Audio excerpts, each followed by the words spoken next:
All right, everybody, welcome to, I don't even know how to start. Start like Home Alone style. Like,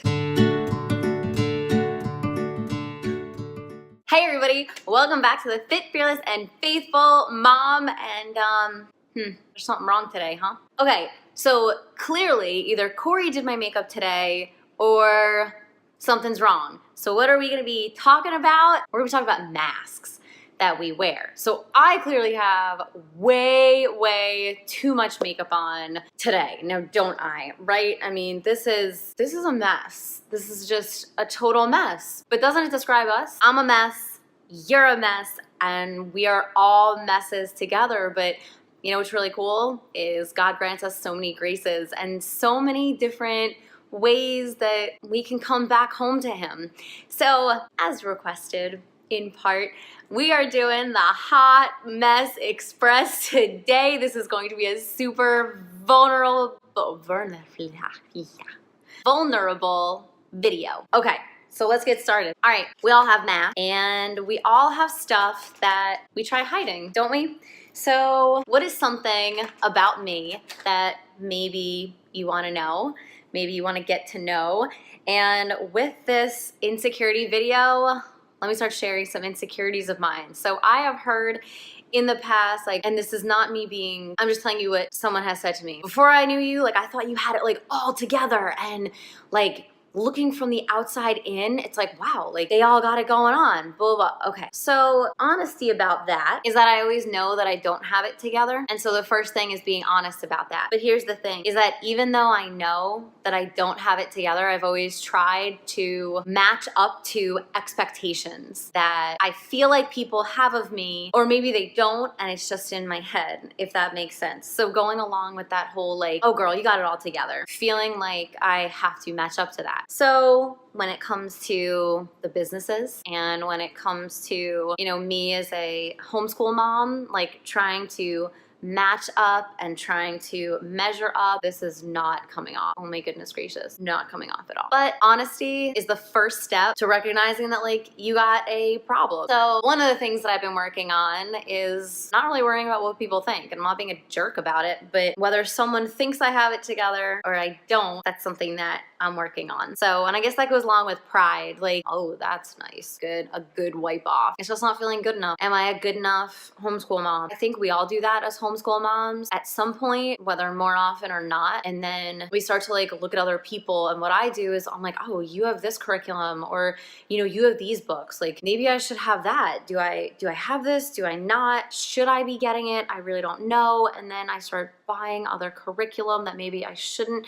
And then that's when my anxiety starts kicking in, and I start like almost like can't catch my breath, right? Does anyone have that happen to you? So there's some honesty, but we're wiping that away by being honest, right? And that's the whole purpose of taking off this mask that I have on. Now, along with like things that people think, I've been involved with fitness for a really long time. And so I struggled with body image issues for years.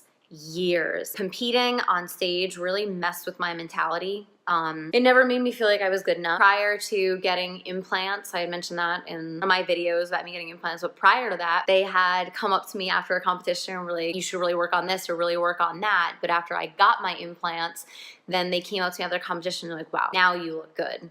And so it really messed with my mind for quite some time, and it took a lot to overcome that. A lot of people who probably are stronger than me, and it didn't really, this is lip sense right now, so it stays on your lips for like a long time. Body image is something that I've struggled with. I'm doing a lot better with it. So let's move into being honest in another way is, am I worthy of God's love? There have been some dumb things that I've done, and I'm like, oh man, like, can you really forgive me? I've gone to confession for the same thing several times, and finally one of the priests was like, why are you here? What are you doing? Like, you said you were sorry. I know that you're sorry. Stop. And I was like, I know. And so that goes along with like not feeling like I'm ever forgiven by anyone. And that also goes along with like, I always feel like people are mad at me. I always feel like people are mad at me. So that is something that I struggle with. We're wiping that away. At some point in your life, you have people saying things about you. You're like, wait, what? Why would you be saying that? It gets really confusing. But we wipe that away too, and we realize the truth, and we realize what God's love is, and it's a gorgeous gift. So as time goes by, you see that and you recognize some of the foolish things that like we have in our mind, and we start wiping away those ugly thoughts, and we start wiping away the mask that we may wear in order to conceal how we really feel inside. You start getting to a blank slate. And you may get to that blank slate by realizing it on your own, by realizing that it's exhausting to wear a mask. It's exhausting to try and conceal exactly how you feel inside. It's exhausting to try and be someone that you're not, because it's not what God wants of us. Because we're all broken individuals. We all struggle with pride. We all struggle with, to some degree. You end up with a blank slate, and then we start cleaning up. And so then we wipe off all the layers, but there may be some more grime, and there may be some more grit. And so then we need to use microderm abrasion to really scrub out the sins that we may have, because I don't know, I kind of feel like wearing a mask around other people is a sin. It's not portraying like God, because God dwells within us, and we need to start scrubbing it out. We need to start buffing ourselves out. And the way that we do that is through the power of confession. You know, we go and we talk to the priest, maybe not just in the confessional. We actually set up a meeting with the priest. Like, hey, I need to talk. I need to buff out some things. I need to scrub away the grime. I need to scrub away face that I've been portraying to other people. And once we're honest with ourselves, I think it then becomes easier to live each day. I think it's hard at first. Honesty can be really hard for some people. I don't see how it can. And it may be uncomfortable to talk to a priest at first. And it may be really uncomfortable and abrasive. But I think it's necessary at first. Honesty is difficult with yourself. So now you have a clean slate to work with. So what do you do? Where do you go from here after you've realized that, like, okay, I need to take off that face? And once you go and you talk to your priest for spiritual direction, and he gives you a direction, well, maybe you'll go talk to another spiritual director. Maybe you'll go talk to a therapist. The priest might invite you back to church more often, to receive the sacrament of reconciliation on a regular basis, to receive the Eucharist on a regular basis. Those are part of our healing. That's what we should be doing. And so we put on that first layer of moisturizer. It's our foundation. Our faith is our foundation. So you start feeling really good. Little tidbits that you might be able to take along with you. Now your face is feeling really great, and you want to add just another touch of moisturizer on. So that extra moisturizer might be you actually saying the rosary every single day, consistently every single day. It's doing your homework from a therapist, or listening consistently. I put way too much. Listening consistently a podcast that will help you in your faith formation, to make sure that you don't go down the slippery slope of trying to make it seem like something that you're not, and something that will help you to develop into the person that God is calling you to be, not who you want to be. So you have a fresh face, and you're looking great, and you're feeling great, and that mask is gone, and your moisturizer is on, and your faith game is on, which means that your life game is on. Diving down into your faith more, and you start learning more, and you then start becoming the person that God intended you to be. You start fulfilling your vocation, but you need to ask about it. Your face starts to look brighter. Your faith game starts to get stronger. And the new lighter you is not a mask. It becomes an actual face. It's a beautiful face that we can represent God well, that we can show the light of Christ well. And when we can show the light of Christ, and when we are doing God's will, life becomes just a little bit easier. What are some of your masks? What are you hiding behind right now? What are you highlighting right now? What can you highlight for God's glory?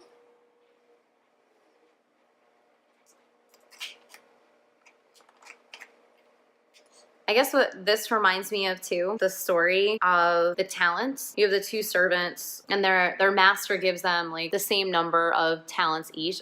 One of them does something with it and, you know, turns it into even more talents, and the other gets scared and buries it. And then when time goes by, the master says like, hey, what'd you guys do with it? And one of them says, well, I got scared and I buried it. And the master got angry and he was like, I wanted you to do something with it. I wanted you to invest it. And so if we are hiding behind masks, we're not able to use the talents that God has given to us. Is there something else that you can highlight? And if you're unsure of what talents that you have and you feel insecure about you, just ask him. Like, ask him, God, what do you want from me? What do you want from my life? Where do you want me to be? And I guarantee you he'll answer. It takes work. I am definitely not there by any means, and I feel like right now God is refining me and it hurts in a lot of ways, but I know that it's going to be for the better. Okay, I am not a makeup person by any means, so don't hate on me too much for the way that I do my makeup. I think another thing too is that we need to be consistent with how we're developing ourselves when we finally realize like a change needs to be made. Because if we are stuck inside ourselves and hiding, then it reminds me of this song like, what's the Bush song? Hide it under a bushel. Oh, this little light of mine, I'm gonna let it shine. Let your light shine. Let your light shine. Isn't that's another Christian song too? Let your light shine, light shine. Okay, let your light shine. What's a final highlighter? I think if we're not following God with faith, hope, and charity, I'm not sure how anything works. And I think life can be really difficult when we don't follow faith, hope, and love. So once we take off that mask, it becomes a lot easier. And I think people start to appreciate the honesty because you then seem more real. What is a mask that you're wearing? We wear many masks in front of people, but how can you best take off that mask? What are you hiding behind right now? Are you hiding behind people thinking that you have a life that, you know, is imperfect when we're all imperfect? Nobody's life is perfect. We all have our issues. I was just talking about that with a friend, how everyone has their issues in their life. Nobody is perfect. So why are we hiding? Why are you hiding behind your mask? What can you do to step outside of it? How can you moisturize yourself? First, we're gonna moisturize ourselves by going back to church. And Lent is the perfect time because it's a humbling time. Go back to church, stay consistent with the sacraments, go talk to someone if you need to. Go back to your faith formation resources. Put on that new faith, not that new mask, and honor Christ. Hope you enjoyed this. This was a little different. So, and all the products that I've used, I am not a rep for. I do not earn money. I just use them. So yeah, okay. Well, I hope you have a wonderful day. Talk to you later. Remember to stay fit, fearless, and faithful. Have a great day. If I can pray for you in any way, please leave me a comment below. Take care. Bye.